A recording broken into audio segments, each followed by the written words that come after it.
Olá, amigos e amigas, Diácono Beto, Paróquia São Miguel Arcanjo, Arquidiocese de Maringá. Iniciemos esta reflexão com a bênção da Santíssima Trindade, Pai, Filho e Espírito Santo. Amém. Nós estamos nestas tempestades da vida, que todos passamos, refletindo uma série de pontos para nos dar caminhos para não sofrermos à toa. E hoje nós vamos olhar um pouquinho sobre um ponto muito importante: remoer o passado. Você conhece alguém que está preso no passado? Então, às vezes não consegue se fixar no presente porque é o passado que o prende. E pode ser de duas maneiras, positivo ou negativo. Vamos olhar um pouquinho mais sobre isso. O apego ao passado complica a vida presente. A pessoa muito ligada ao passado espera que os eventos ruins que vivenciou se repitam. Pode ser que venha tudo de novo. E aí você está sempre na defensiva quanto ao momento presente e o futuro. Você tem medo disso porque pode ser que aconteça o que já aconteceu lá atrás. Quer um exemplo? Uma pessoa que se envolveu muito com uma mulher que teve um namorado e os dois estavam muito animados, já pensando em casamento, e de repente tudo se acaba. Ou um casamento que ruiu por completo e a pessoa fala assim, nunca mais. E aí não se abre. E podem passar pessoas muito boas diante dela que ela não vai se abrir. Ela pode ver casamentos bons, mas vai ficar assim, uma hora acaba, uma hora acaba. Então, essa pessoa ela está remoendo o seu passado, ela está presa no seu passado. Quem está demasiadamente ligado ao seu passado tem necessidade de viver remoê-lo constantemente para se proteger. Dizer, eu não quero sofrer de novo aquilo lá, então eu prefiro sequer arriscar. E aí deixa passar um monte de oportunidades. Pode ser profissionais, podem ser amorosas, podem ser afetivas, podem ser de amizade e assim por diante. Porque está sempre na defensiva. Mas quanto ao passado, não existe só esse medo do passado. Existe também um negócio que nós chamamos de saudosismo. Que é quando você vê no passado o bem. Lá era tudo feliz. E aí agora no presente é tudo ruim. E tem muitas pessoas saudosistas por aí. Nós temos saudosistas do tempo da zona rural. Ai, na zona rural era uma maravilha, era tudo maravilhoso. E aí você começa a conversar, as pessoas falam do sofrimento. Ah, uma vez meu irmão machucou e teve que andar 25 quilômetros na garupeira de um cavalo para ir na farmácia, para tomar ponto com o farmacêutico. Ai, quando ia nascer uma criança, juntava todo mundo para rezar e a parteira ficava lá. E de vez em quando falava, morreu os dois. Quer dizer, tudo era bom. Esse é um saudosismo. Tem gente que fala assim, olha, no período militar tudo era bom. E não era. 30 mil pessoas desapareceram sem sequer deixarem pistas, assassinadas. Então, as pessoas que estão presas, remoendo o seu passado por essa questão positiva ou pelo saudosismo, sozinhas elas não percebem isso. E elas precisam de ajuda. E às vezes é você que tem que ajudar. Viver num saudosismo ou remoendo o passado é problemático. Ambos esses sentimentos são uma prisão no passado. Seja pelo medo do presente e o futuro, por ele não se repetir igual ao que foi, ou por ele se repetir igual e trazer dor. Todos nós temos lembranças positivas e negativas do passado. E nós temos que interpretar o passado como uma forma de nos ajudar para hoje. Quantas pessoas boas passaram por você? E quantas pessoas más? Então, existem pessoas boas e más. Nem só boas e nem só más. Então, nós precisamos fazer do passado um pedagogo, uma ajuda, e não uma prisão, seja por medo da dor ou por medo do futuro, porque não vai ser igual ao passado, que lá era bom. Mas, diácono, por que as pessoas ficam presas a este passado? Bom, essa é uma pergunta interessante.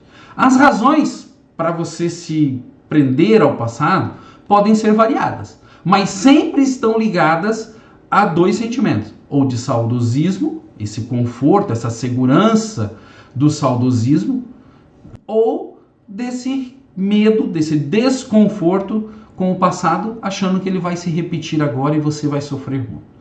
Tem gente que está presa ao passado por perseguir um projeto de vida, um sonho de algo que um dia ela idealizou e que não foi atualizado diante das novas circunstâncias da vida. E aí surgem problemas.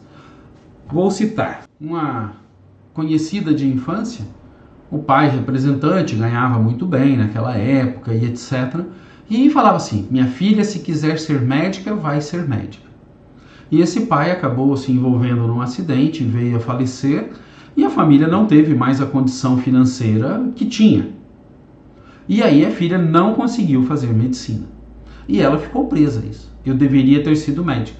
Eu deveria, olha, dentro de uma outra circunstância, talvez você fosse médica. Talvez não, porque nem todo mundo que começa a medicina termina. Então, o que acontece? Está presa ao passado. Não pode isso, gente.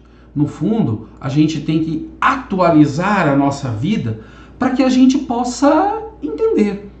Pessoas vão entrar na nossa vida, pessoas vão sair da nossa vida.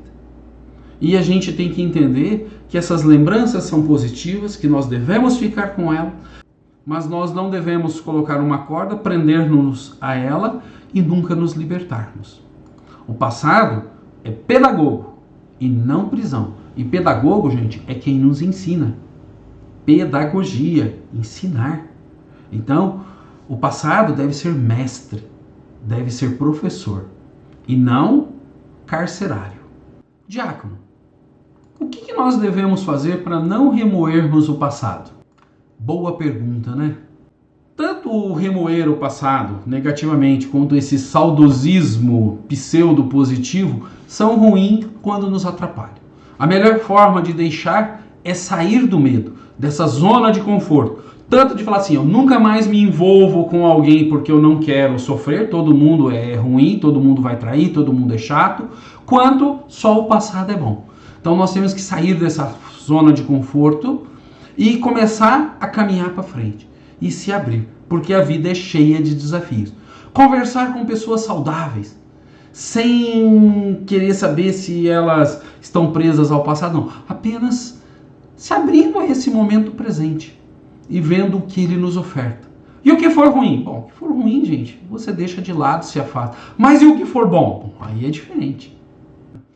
Fora isso, gente, converse com você mesmo. Dê um tempo para você colocar suas ideias em dia, para você conversar com a sua criança interior. São pontos importantes para isso. Mas tudo vai partir daqui para lá e nunca de lá para cá. De lá para cá vem uma ajuda que nós podemos falar. Sim, eu aceito, ou não, eu não quero. Posso me fechar completamente essa ajuda. Nós vamos falar agora de 5 pontos importantes para que a gente possa superar o passado e estarmos vivendo o presente de olho no futuro. Primeiro, identifique os pensamentos ruins do passado que lhe são traumáticos, que te paralisam. Não alimente esses pensamentos. Identificar e não ficar com eles na cabeça. Quando eles estiverem na sua cabeça, você muda de pensamento. Passa a cantar uma música. Mude, troca a chave. Segundo, identifique os pensamentos bons do passado. Eles são importantes. Acostume-se a ver o lado bom do seu passado e entender o seu presente como construído pelas coisas ruins e boas que você tem. E não tema o futuro.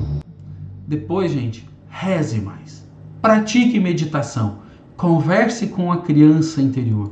Leia bons livros. E, quarto ponto, enfrente os seus problemas e seus medos. Não pule, não deixe eles de lado. Pelo contrário, encare seus problemas. Enfrente os seus problemas. Não procrastine. Nós falamos isso há 2 encontros atrás.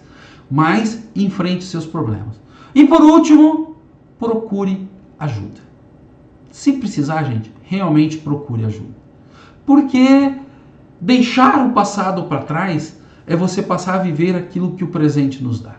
Então, o amor, a alegria, as amizades, a felicidade, ela está no presente. E ela pode ser projetada para o futuro. Então ela pode nascer no nosso passado, ela está aqui hoje e pode estar amanhã. Então, atenha-se a isso.